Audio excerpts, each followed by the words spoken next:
Prepare-se para embarcar em Olá, estamos de volta aqui ao Doses Milionárias, no espaço Gerontologia Prática, onde semanalmente a gente fala sobre os assuntos de maturidade e envelhecimento.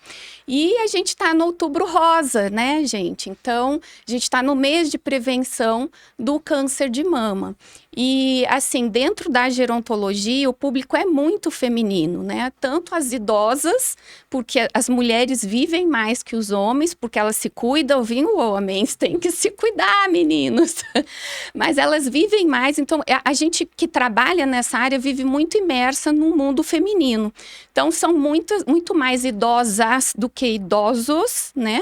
E a gente tem as filhas que cuidam desses pais idosos também, e a grande maioria são mulheres. E são mulheres buscando um envelhecimento melhor do que o envelhecimento que os pais tiveram, né? Porque a gente vê muitas vezes que os nossos pais, por falta de terem se preparado, de terem cuidado adequadamente da saúde quando eram mais jovens, hoje estão pagando um preço muito alto por isso, né? Então, hoje eu trouxe aqui a doutora Adriana, que é médica, que é especialista nessa parte de câncer, ela é escritora, tem um livro aqui que ela vai mostrar pra gente, e a gente vai falar de menopausa, vai falar de hormônio, vai falar de como lidar com essas questões femininas da maturidade de uma forma um pouco mais natural, né, doutora Adriana? Sim. Muito bem-vinda, então, e muito obrigada por aceitar o convite. Obrigada.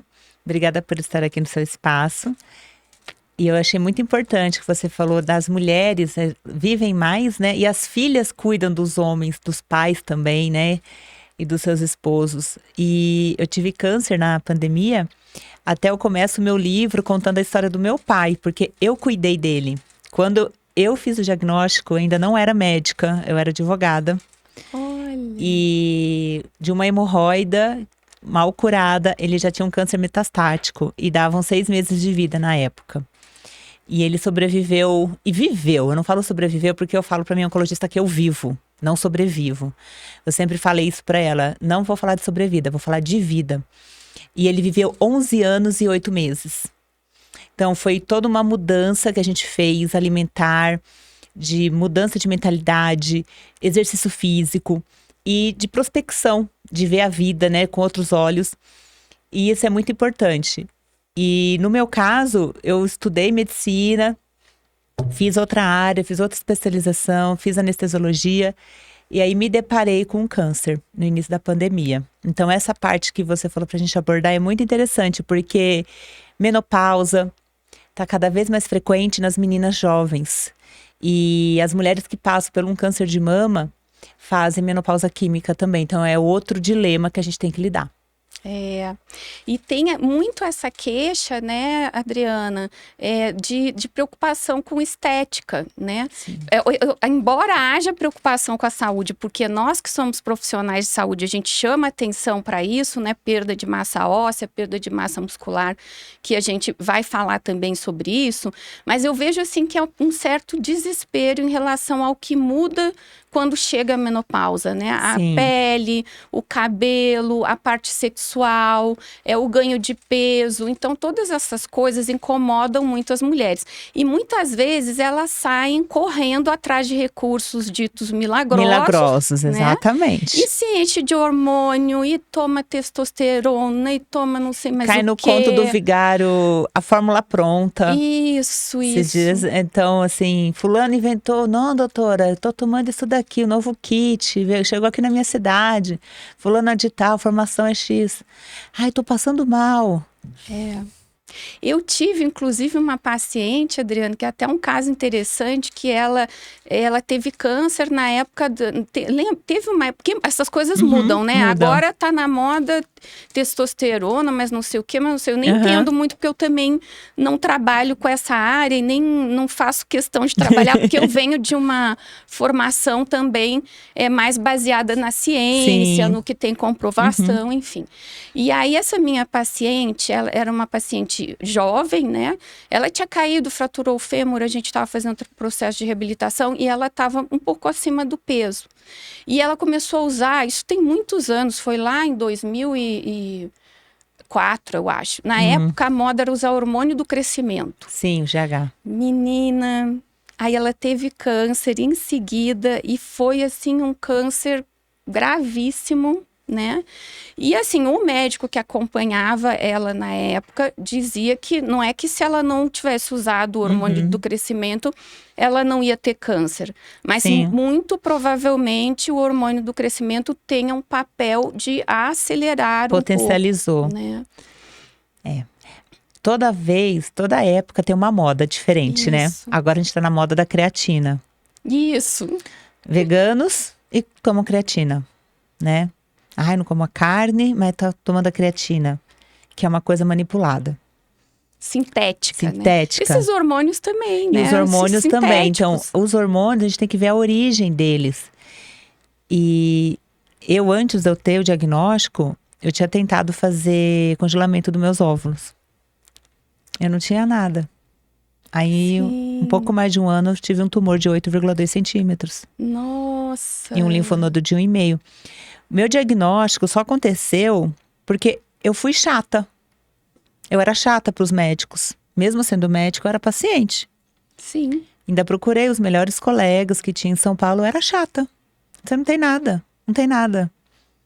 Ainda bem que a minha chatice, eu fui fazer o exame. Então, eu falo você que você é autor da sua saúde. Se você tem uma dúvida, procura, vai para outro profissional. Sim. Porque na época do meu pai, eu lembro que eu falava, tem que ter pelo menos 2 opiniões. Meu pai viveu quase 12 anos, viu todos os netos nascerem, minhas irmãs casaram, me viu me formar em médica, porque eu fui a chata na época. Eu não aceitei um homem ficar fazendo banho de assento por quase 4 anos. Toda vez que eu voltava de pescaria, atacava, falava, achava que era da pimenta. Pimenta quando bebia um pouco. Ai, tem mesmo essa história aí da Entendeu? pimenta, né? Mas aí hoje, como eu estudo muita parte da integrativa, é até interessante. Ontem eu estava aqui num curso com um colega e tem umas fórmulas que eu faço para mim com pimenta, cúrcuma. Aí eu dei um pouco pro meu colega que estava com infecção de garganta. Falei assim, pimenta anti-inflamatório. Como? Voltou hoje, tá 0 bala. Porque ontem a gente ficou no ar-condicionado direto. Sim, Então, assim, sim. olha, antigamente… Pimenta, tem uma pomada também feita com pimenta que é ótima para dor, né? É muito legal isso. Ela dissipa o calor do local, entendeu? Então, ela vai atuar como anti-inflamatório e, ao mesmo tempo, analgésico. Sim. Então, a gente vai desmistificando o que a gente foi, né? Há muito tempo adestrado a pensar de uma forma. É.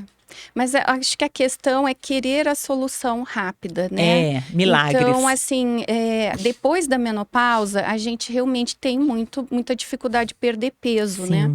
E eu que trabalho bastante com pessoas que 60 a mais, vai ficando cada vez pior. Mais difícil, né? Aquela Mas gordura abdominal, Isso. principalmente as pochetes. A cintura larga, a pochetinha. A pochete. Então, aquela coisa do malha, não perde peso. Malha, não ganha massa muscular. Então, eu falo que tem duas frentes aí, né? Porque aí a gente tem as cheinhas que precisam perder peso, né? E aí, assim, eu vejo que tem esse desespero de perder rápido. E eu tenho um exemplo muito legal, que é o da minha sogra. Que a gente fez um plano de cuidado para ela. Minha sogra tem 85 anos. A gente fez um plano de cuidado para ela com acompanhamento médico, personal trainer, o meu acompanhamento organizando os horários dela, as atividades que ela tinha que fazer, método Supera para ginástica cerebral e para também diminuir a ansiedade. E ela perdeu mais de 10 quilos com 80 e poucos anos, né? Então, assim, as coisas são possíveis, mas as pessoas querem coisas muito rápidas.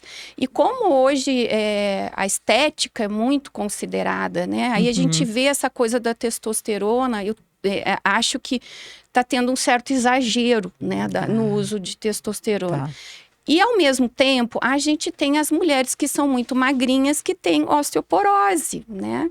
E aí, essas, às vezes, vêm com essa fala para mim. Ai, amiga, eu tô usando, ou às vezes é filha de algum paciente. Ai, doutora, eu tô usando testosterona porque eu vou ganhar massa óssea que eu perdi na menopausa. E também, de quebra, eu vou emagrecer. Como é que é isso para a medicina integrativa, essas mudanças? Como que se trata isso? A gente tem que tomar bastante cuidado. É muito comum as magrinhas com osteoporose mesmo. E por que elas desenvolvem? Não é uma coisa de agora. Foi ao longo de toda a vida. A alimentação fraca, baixo exercício físico, baixa massa muscular. Então, assim, e poucos alimentos que aumentavam-se a nutrição da massa muscular mesmo, de aminoácidos essenciais. E essas mulheres também já vêm com uma certa deficiência de magnésio, às vezes progesterona, desde o final do climatério.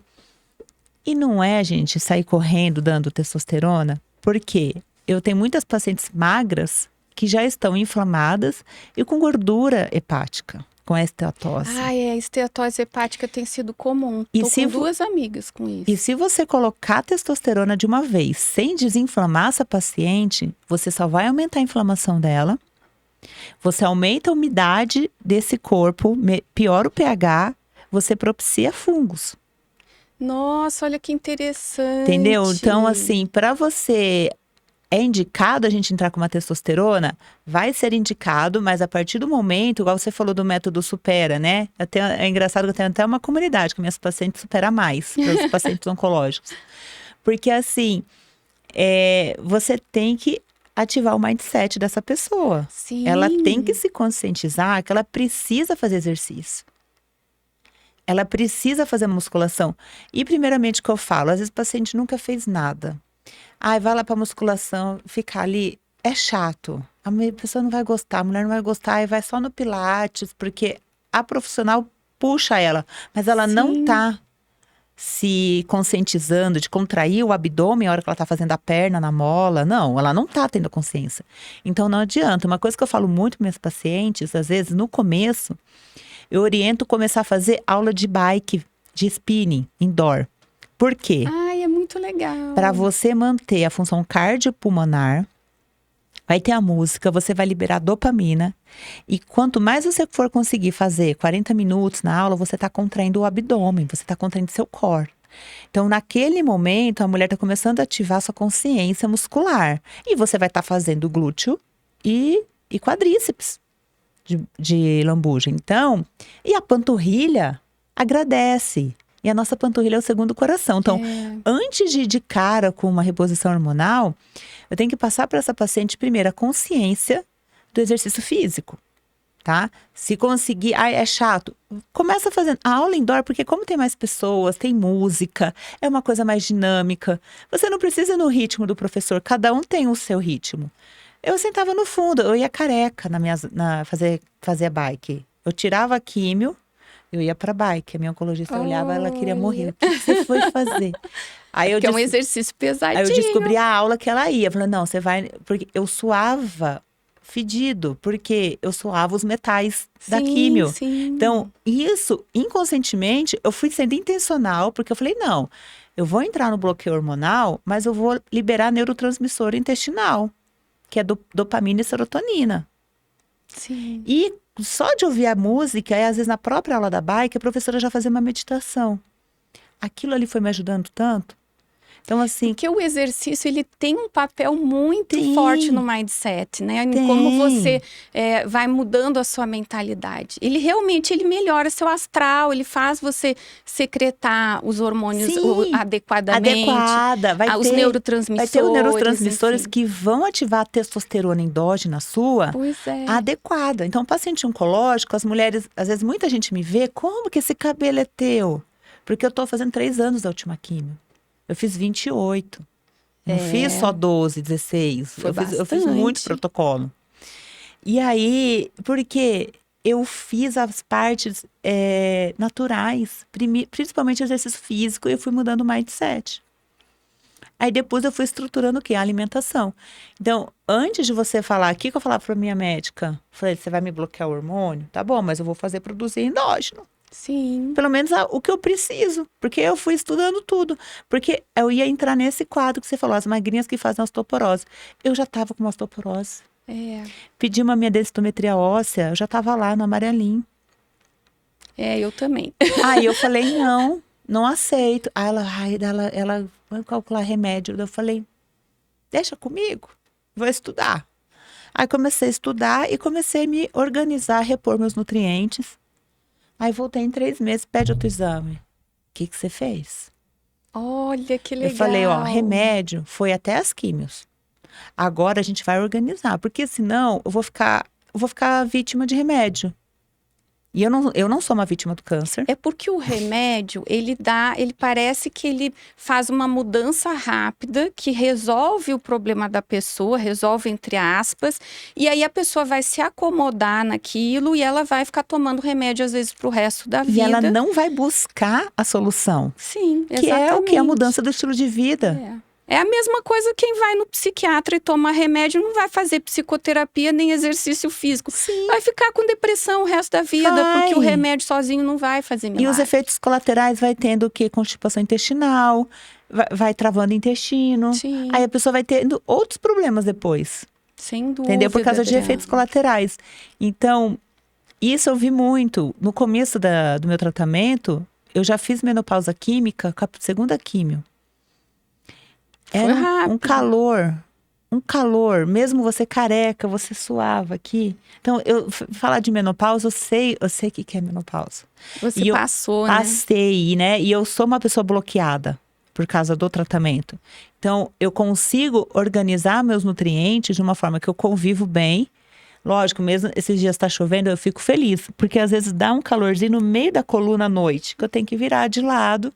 Mas hoje já organizei. Mas quando eu tava no auge do bloqueio hormonal, tomando todos os remédios, não tinha ar-condicionado que me salvasse. Porque é uma quentura interna. Eu ficava dentro do chuveiro gelado constantemente. Assim, saía, punha um vestido, sabe, meio molhado e punha de novo. E a osteoporose na mulher magra é uma coisa difícil, porque a gente tem que se suplementar. Pois é. Porque os nossos alimentos estão com fracos nutrientes hoje. Não adianta.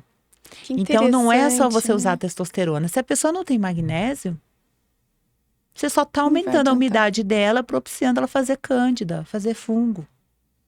Então, eu acho interessante justamente a gente falar isso para as pessoas, porque as pessoas, elas vão muitas vezes a profissionais que pedem, assim, um hemograma completo ali, né?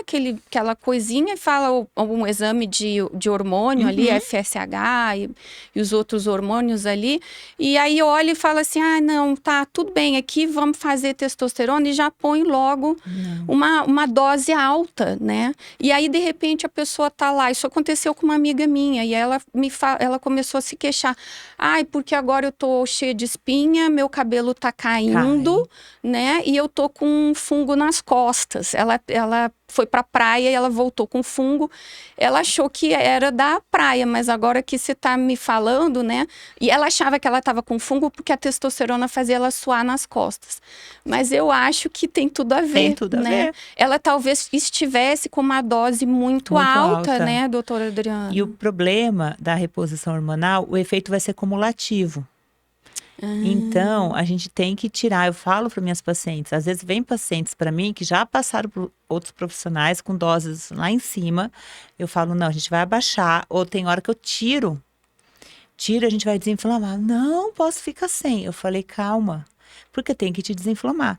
Hoje eu tenho pacientes com doses baixas, bem baixinhas, estão ótimas. Não tem necessidade de fazer aquela reposição alta. Sim. Entendeu? Então, a gente tem que organizar o terreno. Se você, igual você vai fazer uma plantação, você tem que arar a terra. Assim é o nosso corpo. Exatamente. Então, se a gente não preparar o terreno para entrar com hormônio, e mesmo sendo, às vezes, hormônio bioidêntico, né? Hoje a gente tem que falar hormônio isomolecular. Quando é na fase de gel, ele vai bloquear mais rápido ainda seu eixo, se você passar dose alta. Você vai fazer feedback negativo. É? Aí, se essa pessoa ainda não estava na menopausa, ela entra. Aí você vai ver as Olha. alterações do FSH e o LH aumentando rápido. Tá? Então, a gente tem que tomar muito cuidado. Então, não é indicado, por exemplo, para quem não tem filhos. Não. Olha que importante isso, gente. Na academia, cheio de moças jovens, né? Que não têm filhos e que estão usando doses bem altas de testosterona. Ficam super malhadas, né? Sim. Ganham massa muscular e tal. Mas você vê, não sabia disso. Não é legal. Porque então você pode causar. fazer inibir teu eixo. Olha que interessante. Aí, para você voltar ao eixo, tem que parar tudo de novo. Entendeu? Muito interessante. É uma coisa que eu acho que as pessoas não sabem, né? Não param para sabem. ver. É porque tem muitas informações hoje muito fáceis na internet. E eu falo, depois do que eu passei pelo processo, né? Eu estudei a parte de endocrinologia, porque eu vi todos os efeitos colaterais das drogas em mim, fazendo essa menopausa química, né? Eu também estava evoluindo para um hipotiroidismo na época, no final do tratamento. Então, a gente tentamos organizar, porque é meio que comum você fazer um hipotiroidismo de Hashimoto. Então, uma coisa vai levando a outra. Então, eu vi isso acontecendo em mim. E a gente tem que levar as informações corretas às pessoas. Só que hoje a gente tem muitas informações rápidas, muitas manchetes, né, na internet. Especialmente as sensacionalistas, Sensacionalistas. Né, que resolve rápido. E as pessoas querem solução rápida, como você falou. Então, quer emagrecer rápido, igual essa minha paciente que eu atendi, minha paciente há 2 anos. Porque fui uma nutricionista da cidade, essa fórmula aqui para emagrecer. Não existe uma fórmula pronta que você, Juliana, vai emagrecer, eu vou emagrecer e ela vai emagrecer. Não existe uma fórmula que vai dar para todo mundo. Nós somos seres únicos. Da perda de peso da minha sogra, e assim, eu já ajudei outros idosos também a perderem peso.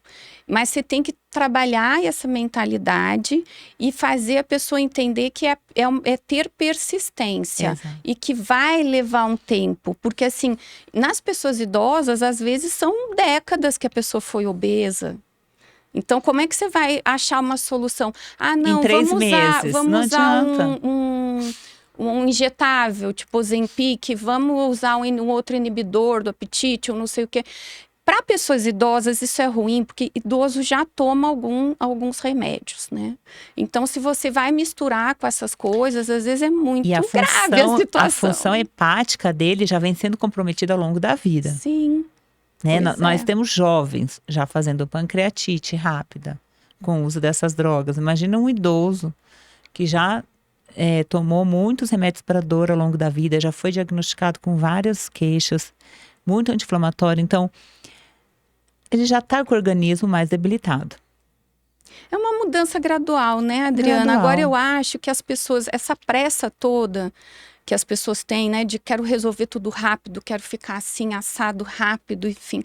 Eu acho que quando você passa pela experiência do câncer, isso porque eu já ouvi de pacientes meus que tiveram câncer, né, parece assim, as pessoas contam para mim, nossa, parece que tudo mudou, porque eu comecei a pensar que eu tinha pressa de coisas que na verdade não interessavam. Né? E eu corria, e aí o câncer veio para me ensinar que não é assim. Eu falo, o câncer foi o melhor professor. Que tudo leva tempo, que é uma construção. Tudo tem um processo. Tudo tem um processo. A gente tem que ver o estágio que a gente está e aonde a gente quer chegar. Aonde você está hoje foi em decorrência de um passado que você já teve. Mas a gente também não deve ficar olhando o passado para entrar em depressão. A gente tem que estar 70% no momento presente. O passado te formou até hoje, mas o teu passado não te define. O que vai definir teu futuro é o que você vai fazer daqui em diante. Sim, então, você recebeu o diagnóstico de câncer, o que você vai fazer com esse diagnóstico agora? E no primeiro momento eu agradeci. Eu agradeci porque eu vi que Jesus me tirou da linha de frente. Ia começar a pandemia. Na função de anestesista.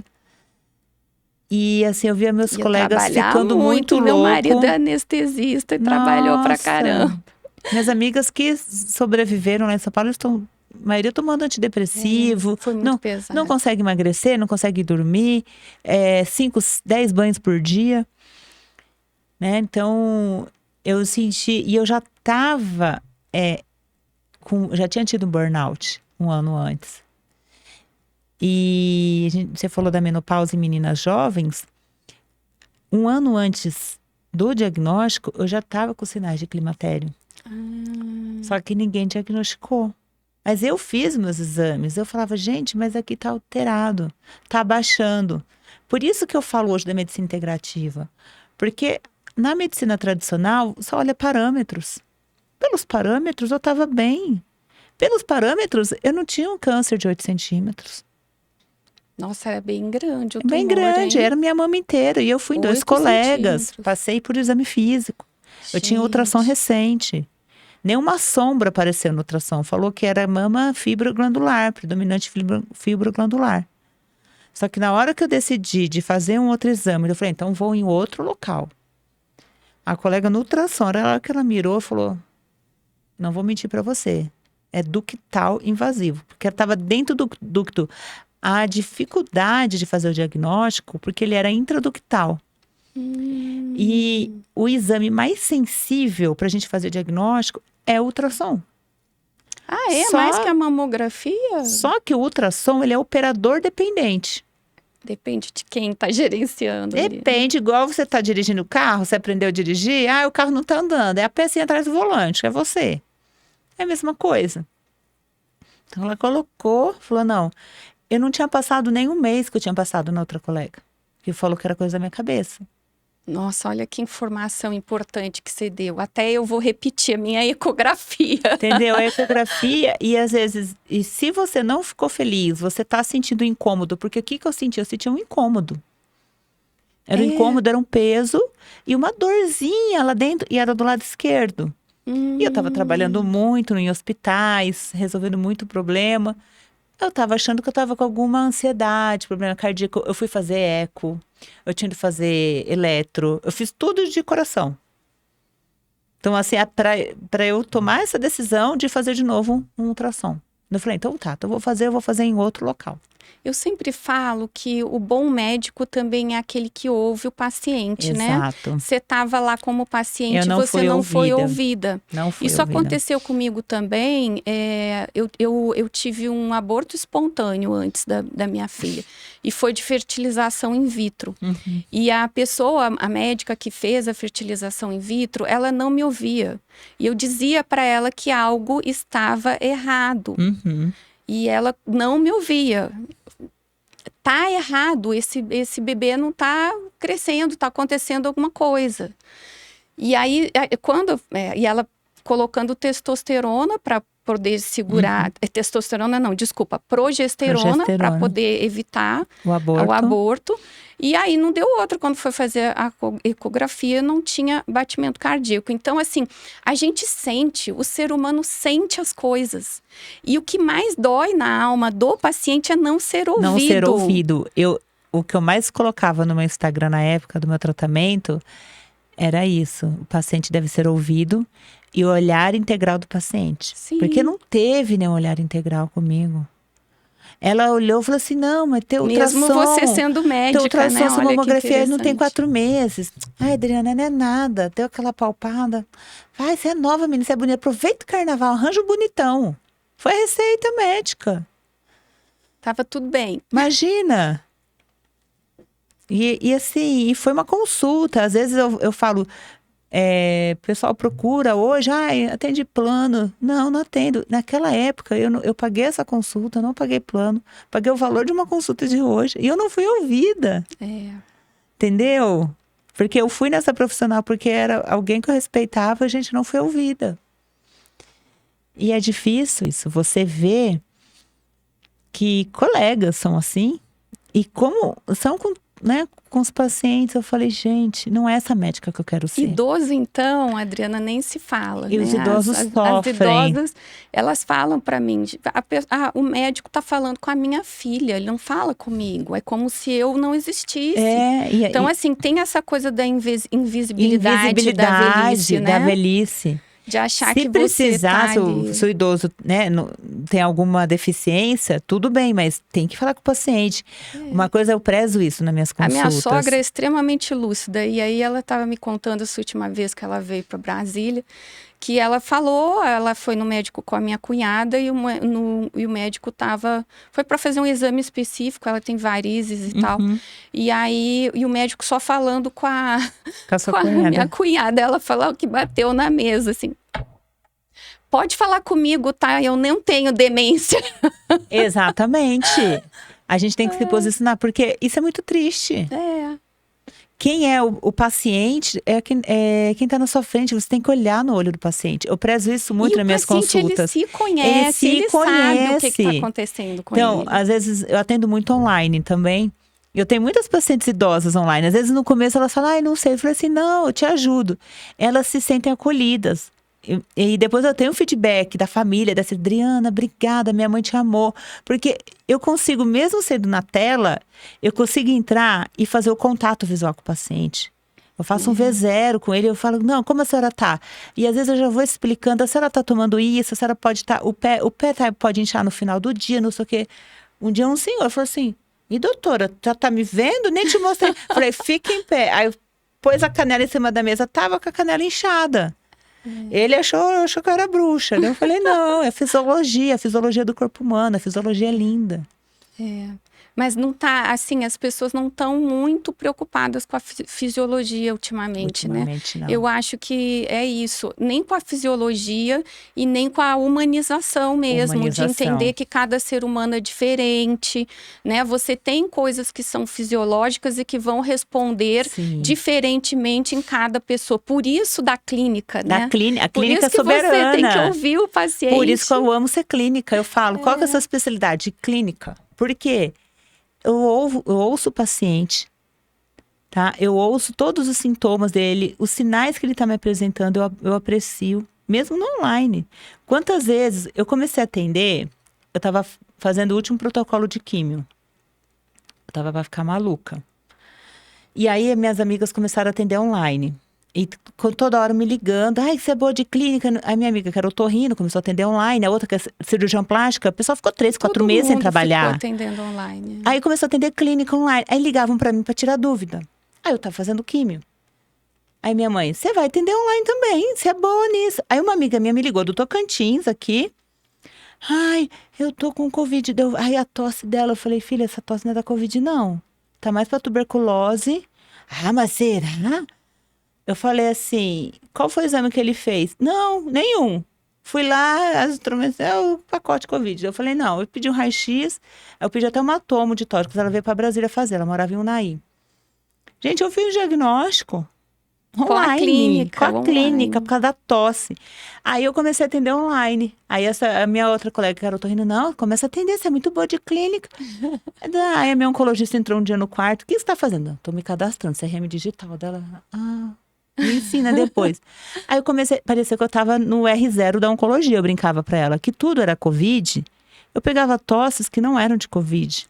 E hemogramas que tava indo mais com a leucemia. Aí às vezes eu tirava, aí eu fazendo químio, eu comecei a levar o computador, as enfermeiras queriam morrer comigo no hospital. Eu falei, ó, silêncio, hein? Você põe aqui, e o meu cabelinho nascendo. Eu comecei a atender com os cabelos até arrepiados no começo. Mas é um aprendizado, a clínica soberana. É muito interessante, né? E as pessoas precisam saber disso.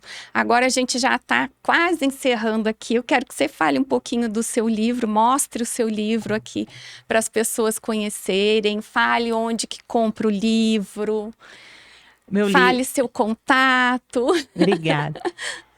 Ó, meu livro chama Alegria com Câncer, Gratidão Cura. Tá? Eu escrevi esse livro, eu contei um pouquinho da minha autobiografia.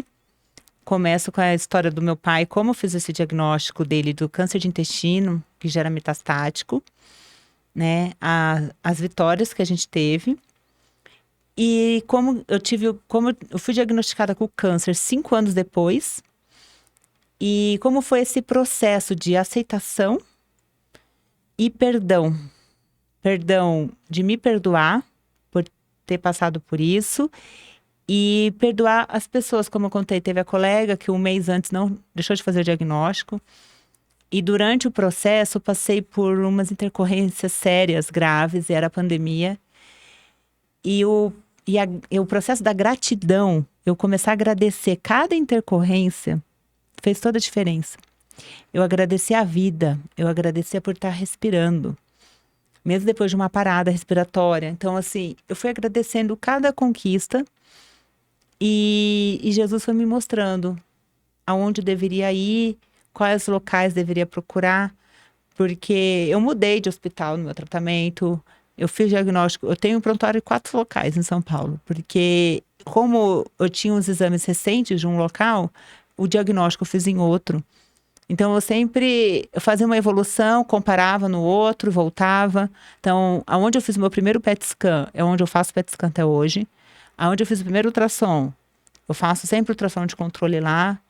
De vez em quando eu faço em outro local, que eu confio também. Mas se eu acho eu volto, faço. Então, assim, a gente tem que estar sempre vigiando. Então, aí eu conto os 8 passos da superação, para você acessar o perdão e chegar na gratidão. Porque o que eu falo com meus pacientes? A gente não tem cura, a gente tem tratamento, tá? Mas a cura é uma coisa que você sente se você for grato pela sua vida. Você pode acessar sua cura espiritual, mas não pode dar tempo ainda dela resplandecer no seu físico. E você falece. Mas essa cura que você acessou pode servir de cura para seus familiares à sua volta. Alguma coisa o câncer veio ensinar em você ou na sua família. Então, que lindo! O câncer é o melhor professor. E onde que as pessoas adquirem o livro, Adriana? Me chama no meu Instagram. Meu Instagram é doutora Adriana Bertocco, com 2 Cs. Acho que está aparecendo ali na tela. Isso, dra.adrianabertocco. Eu também tenho um site que chama adrianabertocco.com.br. Aqui tem um QR Code. Aí pode clicar lá. Ele também está na Amazon, tá? Ou diretamente comigo, quem entrar ali tem um link para marcação de consultas e tem vários pacientes do Brasil inteiro, até de Portugal, que eu mandei a dedicatória, fiz a dedicatória até em inglês. Que lindo! E chama Assim, Alegria com Câncer. Alegria com Câncer. Ai, muito legal. Ficou um livro bem... Você está compartilhando a sua lição de vida, né? Isso é muito importante, né, para as outras pessoas. Sim, e a minha vontade de viver aqui, tem até uma foto, a pandemia, eu fazia os exercícios online. Então, eu toda carequinha, eu tinha uma fisioterapeuta, que era do meu funcional, e ela mudou para Portugal, e a gente manteve online. Que legal. Então, me ajudou muito. Então, assim... Que ótimo, Adriana, super obrigada, viu? Foi muito legal. É uma pena que passa rápido, né? Eu falo muito e os meus convidados geralmente gostam de falar também. Então, eu convido quem quer falar, quem tem coisas para falar que são legais e passa sempre voando esse podcast, né? A gente sempre fica com aquele gostinho de quero mais. Quero mais. Mas vamos ter outras oportunidades e assim, foi muito legal falar com você sobre isso, especialmente pelo Outubro Rosa, né? Que é o mês de prevenção do câncer de mama. Eu tô até aqui de rosa, tô de brinco de florzinha rosa, oxe, tô de batom rosa.